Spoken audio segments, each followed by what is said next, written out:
Kayo po ba mga bossing ko ay isa sa mga napakasipag na tao pero parang sa wala't wala ang inyong kasipagan? Ako po ay may irerekomenda sa inyo na mainam na subukan nyo po itong gawin bukod sa inyo pong pagiging masipag at matyaga.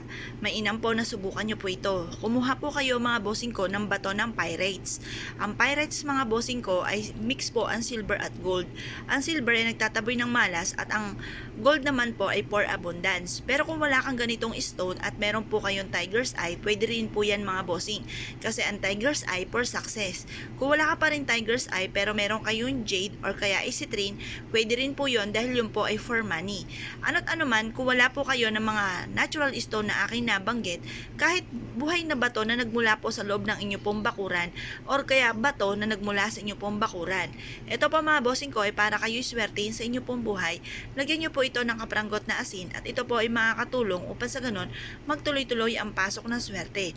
Proven po ito na maswerte, basta't kailangan lamang ay may 100% kang paniniwala. Ang dalawang kombinasyon na ito ay ilalagay nyo po sa isang pouch na kulay pula or kaya ay berde or kaya ay gold. Makakatulong po ito para lagi kang i-adya kung saan ikaw ay suswertihin para may magbunga naman ng inyong kasipagan. Mainam na ito po ay dadalhin nyo kahit saan kayo tutungo at lagi kayo i-adya nito kung saan kayo ay suswertihin at pwede nyo rin itong ilagay sa ilalim ng inyong pong unan upang sa ganon habang kayo natutulog magkaroon kayo ng mabisang proteksyon at maka-attract kayo ng swerte lalo na sa usapin ng pera. Kung kayo po ay naniniwala sa mga mga pamamaraan at nais nyo po itong gawin, kailangan po may 100% kang paniniwala at nakamaiset sa inyong isipan na kayo magtatagumpay at ayudahan nyo rin po ito ng mga salitain ng mga magaganda. Mainam na kayo po mga bossing ko ay huwag pong dadaing.